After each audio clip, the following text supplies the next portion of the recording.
बिस्मिल्लाहिर्रहमानिर्रहीम। नाज़रीन अस्सलाम वालेकुम, मैं हूँ इमरान वसीम। नाज़रीन, एक मरतबा फिर तारीख़ रकम हुई है। इस तारीख़ रकम हुई ख़बर से अपने वीडियो लॉग का आगाज़ करेंगे और इसके बाद आप देखने वालों को ये बताएंगे, जो हमारे ब्लॉग की बड़ी ख़बर है, कि पाकिस्तान तहरीक इंसाफ में क्या पक रहा है। बानी तहरीक इंसाफ इमरान खान का साथ छोड़ने में PTI के कौन कौन से रहनुमा शामिल हैं, और इस खबर की तफसीलात आपके साथ शेयर करने के बाद हमारी जो दीगर ख़बरें हैं फिर उनकी तफसीलात से भी आप नाज़रीन को आगाह करेंगे। तो प्रोग्राम का आगाज़ करने से पहले आपसे दरख्वास्त होगी कि चैनल को सब्सक्राइब कर लें, बेल आइकॉन का बटन प्रेस करें। वीडियो पसंद आए तो इसे लाइक और शेयर ज़रूर कीजिएगा। तो पहली ख़बर, एक मरतबा फिर तारीख़ रकम हो गई। नाज़रीन, जो तारीख़ रकम हुई है ये ओवरसीज़ पाकिस्तानियों की जानिब से की गई हैं। वो ओवरसीज़ पाकिस्तानी जो अपने घर बार को छोड़ के, अपने वालदैन को छोड़ के, भाई बहनों को छोड़ के, अपनी फैमिली को छोड़ के, बच्चों को छोड़ के रोज़गार के सिलसिले में सऊदी अरेबिया में मेहनत मजदूरी कर रहे हैं, मुत्तहिदा अरब अमारात में हैं, यूरोप में हैं, बरतानिया में हैं, अमेरिका में हैं।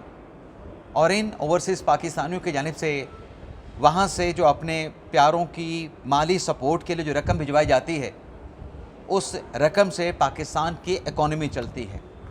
पाकिस्तान की जो मईशत है, पाकिस्तान की मईशत चलती है। तो पिछले कई महीनों से एक रुझान देखा जा रहा था कि जो ओवरसीज़ पाकिस्तानियों की जानिब से रकम भिजवाई जाती है उसमें माहाना बुनियादों पे एक अच्छा, एक सिग्निफिकेंट जो है वो इंक्रीज़ देखा जा रहा था, जो कि माहाना बुनियादों पर 20% है और सालाना बुनियादों पर जो है वो 15% है। और मई के महीने में नाज़रीन जो ओवरसीज़ पाकिस्तानियों ने अपने प्यारों के लिए रकम भिजवाई है वो नाज़रीन $4.25 अरब है। और ये पहली मरतबा है कि ओवरसीज़ पाकिस्तानियों की जानिब से इतनी बड़ी रकम जो है अपनी फैमिलीज़ को सपोर्ट करने के लिए भिजवाई गई है। और इसको अगर हम बाइफरकेट करें, ये जो $4.25 अरब पाकिस्तान को ओवरसीज़ की जानिब से भिजवाए गए हैं, इसमें सऊदी अरेबिया से 1 अरब और 2 करोड़ डॉलर आए हैं, मुत्तहिदा अरब अमारात से 1 अरब डॉलर आए हैं, बरतानिया से 65 लाख डॉलर जो है भिजवाए गए हैं, यूरोपीय यूनियन से 40 करोड़ डॉलर भिजवाए गए हैं। बरतानिया से 65 करोड़ और यूरोपीय यूनियन से 40 करोड़ डॉलर भिजवाए गए हैं। यानी ये 4 ममालिक की, 4 जो खित्ते हैं, इनकी रकम अगर हम एक्यूमुलेट करें तो यही तकरीबन कोई 3 अरब और 10 करोड़ डॉलर बन जाते हैं। और बाकी जो रकम है कोई 1 अरब और 15 करोड़ डॉलर वो दीगर ममालिक से भिजवाई गई जहाँ पर ओवरसीज़ पाकिस्तानी मौजूद हैं। तो ये तो जो तारीख़ रकम हुई है उस ख़बर की तफसीलात आ गई। अब हम बात करते हैं कि तहरीक इंसाफ में पक क्या रहा है। सबसे पहले तो नाज़रीन जो मंगल के दिन मुलाकात करने के लिए गए थे बैरिस्टर गौर साहब, तो वहाँ पर मीडिया से गुफ्तगू करने के बाद उमैर नियाज़ी के साथ वापस आ गए थे। लेकिन इमरान खान साहब की बहनों ने और उनकी बहनों के साथ जो PTI के कारकुनान मौजूद थे वो रात गए तक वहाँ पर रहे, एहतजाज किया या उसको धरना कह लें। और फिर पुलिस के साथ जब मुज़ाकरात हुए तो मुज़ाकरात के नतीजे में अलीमा खान साहबा ने जो एहतजाज था वो ख़त्म कर दिया। अब न जाने मुज़ाकरात में क्या डील हुई, क्या डील नहीं हुई, लेकिन बहरहाल जो एहतजाज था उसे रात के जो है वो ख़त्म कर दिया गया। लेकिन बैरिस्टर गौर साहब जिन्होंने वहाँ पे मीडिया के साथ गुफ्तगू की, उनकी 2 बातें बड़ी अहम हैं। एक तो बैरिस्टर गौर साहब ने कहा कि गिलगित बल्तिस्तान के इंतखाबात में हमने 15 सीटें हासिल की हैं, और ये एस्टीमेट बैरिस्टर गौर साहब ने कहा कि हमने जो अपना माइनस प्लस किया है, जमा तफरीक की है, उसके बाद हमारी 15 सीटें बनती हैं। अब ये बैरिस्टर गौर साहब ने अपना जो पहला मौक़िफ़ था, जो KP हाउस में प्रेस कॉन्फ्रेंस की थी तहरीक इंसाफ के रहनुमाओं ने, वहाँ पे PTI की 8 सीटें उन्होंने कही थी कि हमारी 8 सीटें हैं जो कि हमें नहीं दी गई। आज वो 15 बता रहे हैं। अपने मौक़िफ़ से वो उन्होंने मौक़िफ़ को उन्होंने तब्दील किया है। लेकिन मजमूई तौर पे अगर हम देखें, जो जिब्रान इलियास साहब ने सोशल मीडिया के ऊपर एक बयानिया बनाया था कि 21 सीटों पर पाकिस्तान तहरीक इंसाफ ने कामयाबी हासिल की है, और वो यूट्यूबर जिन्हें मवाद जो है जिब्रान इलियास की जानिब से फ़राहम किया जाता है, जो कि भगोड़े लंदन में, बरतानिया में मौजूद हैं, उनकी तरफ से तो कहा गया था कि पाकिस्तान तहरीक इंसाफ ने अपने गिलगित बल्तिस्तान में मुकम्मल तौर पे क्लीन स्वीप कर दिया है। लेकिन चलें, बैरिस्टर गौर साहब ने अपना मौक़िफ़ तब्दील कर लिया, लेकिन एक और बात भी उन्होंने कही। बैरिस्टर गौर साहब ने कहा कि पाकिस्तान तहरीक इंसाफ में कोई फॉरवर्ड ब्लॉक नहीं है। ये बात सिर्फ बैरिस्टर गौर साहब ने नहीं कही, पाकिस्तान तहरीक इंसाफ के दीगर रहनुमा भी यही मौक़िफ़ रखते हैं। लेकिन ये क्यों कहा जाता है? क्या वाकई ऐसा है कि पाकिस्तान तहरीक इंसाफ में कोई फॉरवर्ड ब्लॉक नहीं है? तो हमने आपके साथ ये तफसीलात शेयर की थी। मुश्ताक गनी साहब का एक बयान शेयर किया था, जिसकी आज तक जो है वो मुश्ताक गनी साहब ने तरदीद इसलिए नहीं की कि वो बयान उन्होंने अपने एक्स अकाउंट के ऊपर जारी किया था। अब कल एक बयान उसी नाराज़ धड़े के, नाराज़ ग्रुप के, जिनका ताल्लुक़ खैबर पख्तूनख्वा असम्बली से है, तहरीक इंसाफ से है, फजल इलाही साहब, उनकी तरफ से कल एक बयान दागा गया। अब वो बयान अपनी जगह पे, लेकिन उस बयान के बाद फजल इलाही साहब खुद एक टीवी चैनल पे आए और टीवी चैनल को जो उन्होंने इंटरव्यू दिया, उस इंटरव्यू में उनकी तरफ से बड़े होशरुबा किस्म के, बड़े तहलका खेज़ किस्म के इंकशाफात किए गए। अब फजल इलाही तहरीक इंसाफ के रुकन असम्बली ने एक तो ये कहा कि हमारा जो ग्रुप है पाकिस्तान तहरीक इंसाफ में नाराज़ अरकान का, वो 35 से 40 अरकान का ग्रुप है, और हमारा जो मौक़िफ़ है, यानी जिस मकसद के लिए हमने एक ग्रुप बनाया है, उस मकसद के ऊपर हम तमाम के तमाम 35 से 40 अरकान जो है वो मुत्तहद हैं। हम में कोई नफाक नहीं, मुकम्मल तौर पे यूनिटी है। अब पार्टी का चेयरमैन कहता है कि कोई फॉरवर्ड ब्लॉक नहीं है, जबकि फॉरवर्ड ब्लॉक के जो लोग हैं वो मीडिया पे आके एतराफ़ कर रहे हैं कि हमारा ग्रुप भी मौजूद है, जिसमें अच्छे खासे अरकान मौजूद हैं, और हम में नफाक नहीं, हमें मुकम्मल यूनिटी मौजूद है। तो ये बातें क्यों छुपाई जा रही? अच्छा, फिर वो फजल इलाही साहब कहते हैं कि जो हमारे 35-40 लोगों के अलावा जो बाकी क़यादत है तहरीक इंसाफ खैबर पख्तूनख्वा की, यानी जो अरकान असम्बली हैं खैबर पख्तूनख्वा के,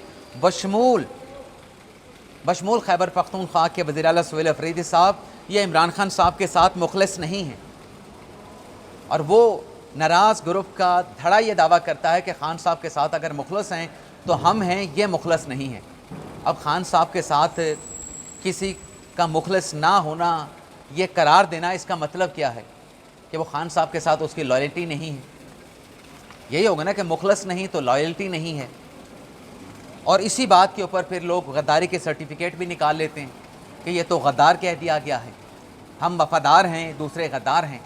लेकिन साथ में मुश्ताक गनी साहब एक और बात भी करते हैं। मुश्ताक गनी फजल इलाही साहब एक और बात भी करते हैं। फजल इलाही साहब कहते हैं कि मुश्ताक गनी साहब भी इस ग्रुप का हिस्सा हैं।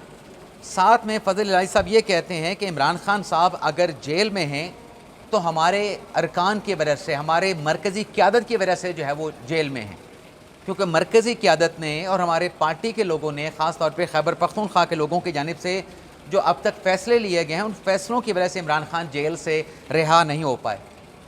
अच्छा, शफ़ी जान साहब भी इसकी तरदीद करते हैं, क्योंकि शफ़ी जान साहब ने कहा था कि जो पार्लिमानी कमेटी का इजलास हुआ था उसमें इक्का दुक्का लोग जो है वो गायब थे, और जो गायब थे वो हमारे साथ राब्ते में, सिर्फ 3-4 के अलावा बाकी तमाम लोग जो है वो हमारे साथ कनेक्टेड हैं, राब्ते में हैं।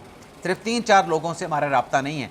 तो फजल इलाही साहब कहते हैं कि जो शफ़ी जान साहब हैं वो तो छोटा बच्चा है, उनकी बातों को तो हम सीरियस नहीं समझते। और पार्लिमानी कमेटी के इजलास में जहाँ शफ़ी जान साहब ने कहा कि बड़ी तादाद 75 अरकान मौजूद थे, 93 का नंबर जो है वो खैबर पख्तूनख्वा असम्बली में तहरीक इंसाफ के पास है, तो शफ़ी जान साहब ने कहा था कि हमारे 75 अरकान पार्लिमानी कमेटी में शरीक हुए, जबकि ये जनाब फजल इलाही साहब कहते हैं कि 75 नहीं, सिर्फ 42 अरकान थे।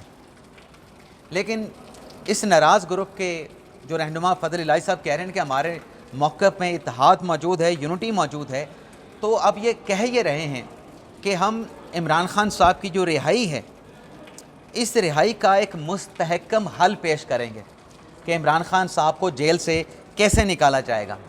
और फजल इलाही साहब का कहना है कि हमारे धड़े का मकसद एक ही है कि इमरान खान साहब की रिहाई, इमरान खान साहब की रिहाई को कैसे यकीनी बनाना है। तो इस सिलसिले में फजल इलाही साहब ने एक और दावा भी किया है कि जैसे उन्होंने कहा कि बाकी लोग खान साहब के साथ मुखलस नहीं, यानी वो खान साहब का साथ छोड़ चुके हैं, हम खान साहब के साथ खड़े हैं।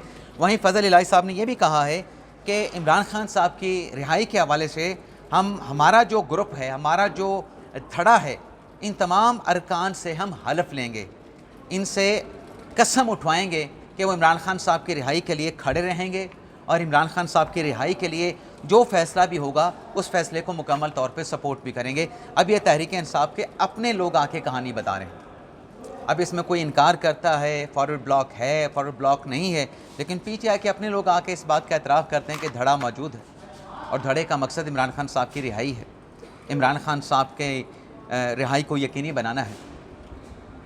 اس کے علاوہ ناظرین ایک اور ڈیولپمنٹ ہوئی ہے جو این ایف سی اور بی آئی ایس پی کے اوپر اختلافات چلے آ رہے تھے پیپلز پارٹی کے اور مسلم نواز کے، تو اس تنازع کا حل یہ نکالا گیا ہے کہ این ایف سی کو اور B I S P programme کو چھیڑے بغیر جو پنجاب ہے اس کی طرف سے بھی اپنا کچھ مالیاتی حصہ، سندھ کی طرف سے بھی اپنے مالیاتی حصہ، بلوچستان کی طرف سے بھی مالیاتی حصہ اور خیبر پختونخوا حکومت کی طرف سے بھی اپنے مالیاتی حصے کی جو ہے وہ سیکریفائز کیا گیا ہے تاکہ جو وفاقی بجٹ ہے وہ بجٹ جو ہے وہ بنایا جا سکے، بجٹ جو ہے وہ منظور کروایا جا سکے تاکہ وفاق کے جو ایکسپینڈیچر ہیں وہ ایکسپینڈیچر جو ہے وہ پورے کیے جا سکیں۔ تو ایک تو اس مسئلے کا حل جو ہے وہ نکال لیا گیا ہے، لیکن اس کے ساتھ ساتھ جو خیبر پختونخوا میں گندم کی جو کمی کا سامنا تھا اس پہ وفاقی حکومت نے یہ فیصلہ کیا ہے کہ جو خیبر پختونخوا کو گندم کی کمی کا سامنا ہے، اس کمی کو جو وفاقی گندم کے جو ذخائر ہیں، ریزروائر جو ہیں گندم کے، ان میں سے